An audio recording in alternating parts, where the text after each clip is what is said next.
I'll never forget the way it happened. We weren't arguing, we weren't distant. In fact, I thought it was just another ordinary evening. We were sitting side by side at a cafe, sipping coffee and talking about nothing important. Then, like a switch flipping, her attention shifted. A man at the counter caught her eye.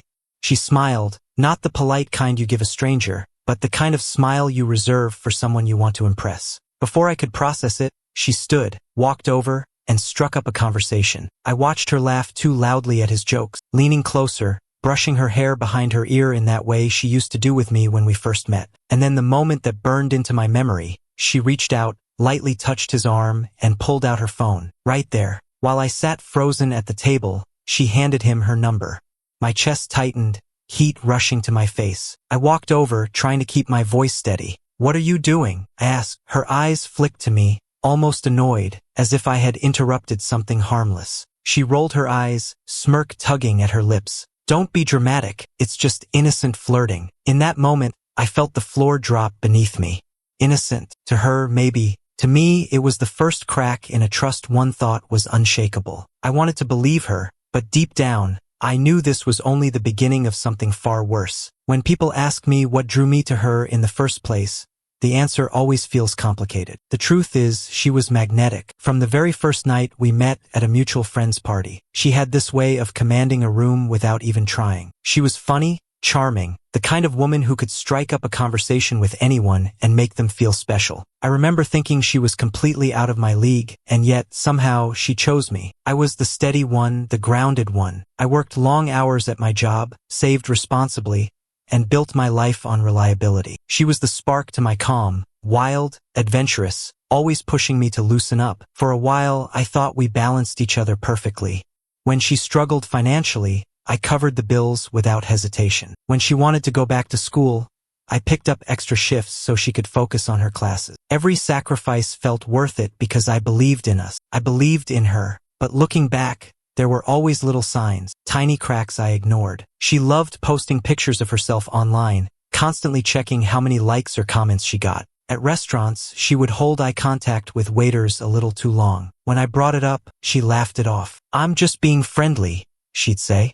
And I wanted to believe her, so I did, again and again. I told myself those small things didn't matter, that loyalty and love would outweigh anything else. But the truth? Every ignored red flag was a seed waiting to grow into something much darker. I thought those little red flags didn't matter, until the day they grew into a full-blown storm I couldn't ignore. At first, I convinced myself that night at the cafe was an isolated moment. Maybe she was just being careless. Maybe I overreacted. But the truth is, that incident was only the tip of the iceberg. From then on, the cracks in our relationship began spreading wider and faster, and I couldn't patch them up anymore. It started small, almost subtle. She'd flirt openly with waiters, smiling too wide, tossing her hair, making jokes that had me sitting there in silence while they shared a laugh. If I so much as raised an eyebrow, she'd brush me off. "Relax, you're too sensitive," she'd say, as if my feelings were the problem.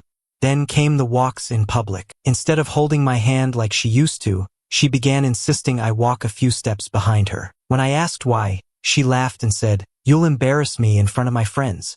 People don't need to know we're together all the time." The sting of those words never really faded. I started feeling less like her husband and more like some shadow trailing her around. Whenever I tried to express how hurt I felt, she turned it against me. "You're insecure. You're paranoid. Why can't you just let me live?" Every conversation ended with me questioning myself, wondering if I really was the problem. That's how gaslighting works. It makes you doubt your own reality.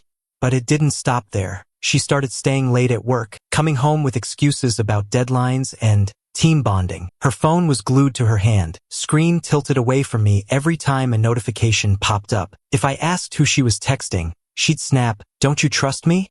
And each time, I swallowed my doubts, convincing myself I had no proof, just suspicions. The worst moment came during a dinner with friends. We were all gathered around the table, and she locked onto one of my buddy's friends, a guy she had just met. She laughed at every single thing he said, even the stupidest jokes. She leaned in close, brushing her hand against his arm while I sat across from them, invisible. My friends noticed. I saw the awkward glances, the pity in their eyes. And yet, she didn't care. She didn't even try to hide it. I remember sitting there, staring into my drink, my stomach in knots. The humiliation was unbearable. I wanted to shout, to call her out right there, but my voice stuck in my throat. All I could think was, how much more of this am I supposed to take? Every day after that, the distance between us grew. I wasn't her partner anymore. I was just an obstacle to her fun, someone she tolerated when no one else was around. And still, some foolish part of me clung to the hope that she'd change, that the woman I fell in love with was still in there somewhere.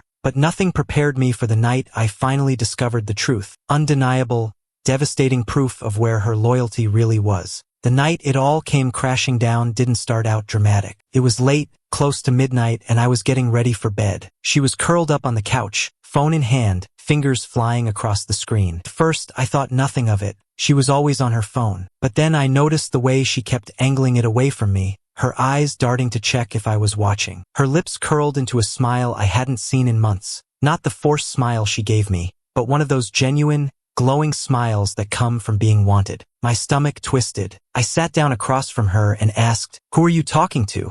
She barely looked up. "Just a friend. Don't be paranoid." But I wasn't paranoid anymore. I was done being gaslit into silence. I reached out, and before she could stop me, I saw the screen. The messages weren't innocent. They were intimate, flirty, the kind of things you only say when you're already halfway gone from your marriage. My chest felt like it was caving in. "So this is what innocent looks like to you?" I asked, my voice low but shaking with fury. Her eyes hardened, and then came that smirk, the same one she'd used at the cafe months ago. "You're being dramatic again. It doesn't mean anything." Something inside me snapped. For so long, I'd accepted the humiliation, the dismissals, the constant blame.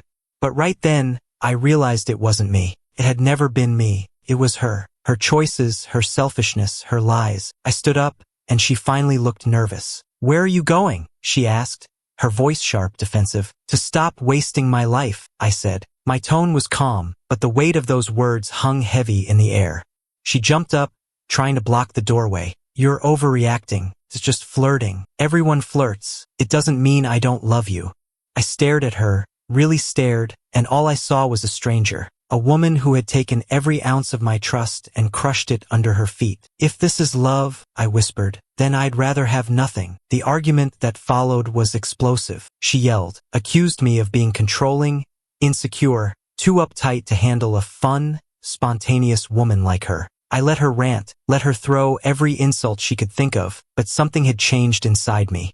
Her words no longer had power. When she finally stopped, breathing hard, waiting for me to crumble the way I always had, I didn't. I looked her straight in the eye and said the words I should have said months ago. "We're done." The silence that followed was deafening. She blinked, as if she hadn't heard me. Then her face twisted into shock, disbelief, and something else, fear. When I finally told her it was over, her reaction shocked me more than the betrayal itself. The next few days were surreal. I'd imagined confrontation after confrontation, but nothing prepared me for the aftermath. Her friends were quick to defend her. "She was just being playful," one said, shrugging like it excused months of lies, flirting, and dismissive behavior. Another chimed in, "You're overreacting. She's always been like that." Their words stung, not because I cared about their approval, but because they refused to see the truth staring them in the face. Meanwhile, my family rallied around me. My parents and siblings were horrified, their anger palpable. "How could she do this to you?" my sister demanded, fists clenched. "After everything you've done for her?" Their support was a balm, a reminder that I wasn't alone, that the betrayal wasn't a reflection of my worth. Even mutual friends started opening up, revealing whispers I'd never known. "She's done this before," one admitted quietly. "You weren't the first, and you won't be the last if you don't draw the line." Those words were bitter, but they brought clarity. The mask had slipped, and suddenly her entire persona made sense. The attention-seeking, the gaslighting, the endless justification of her actions. I found myself scrolling through Reddit late at night, seeking validation, and what I found was almost comical. "Bro, that's not innocent flirting, that's cheating," one commenter wrote. Another said, "Gaslighting 101. You deserve better." The upvotes and replies felt like a chorus cheering me on from across the internet. Even strangers could see what I couldn't fully accept at first. I hadn't overreacted. I hadn't imagined it. I had been betrayed. The validation, the support, it lifted a weight I didn't realize I'd been carrying. Every message, every sympathetic comment, every nod from friends and family reminded me that my pain was real, my feelings justified, and my decision to end things was right. It was strange, almost comforting, to see strangers online outraged on my behalf, as if the world itself was saying, you did the right thing. But even after all the pain and humiliation, I realized I had one last choice to make, the choice that would define how I healed. In the weeks that followed, I began to reclaim my life. The weight of betrayal that had pressed down on me for months started to lift as I accepted what had happened. I realized something vital. Loyalty means nothing without respect. I had given everything, my time, my energy, my love, but she had returned only arrogance, deception, and disregard. Letting go was the hardest choice I had ever made, but it was also the one that finally gave me peace. I focused on myself, on healing the parts of me that had been twisted by guilt, doubt, and endless questioning. I reconnected with my family and friends, whose support reminded me of my worth. I started small, finding joy in routines I had neglected, in laughter untainted by tension, in conversations where my feelings mattered. It wasn't about revenge. It was about rediscovering who I was without her shadow looming over me.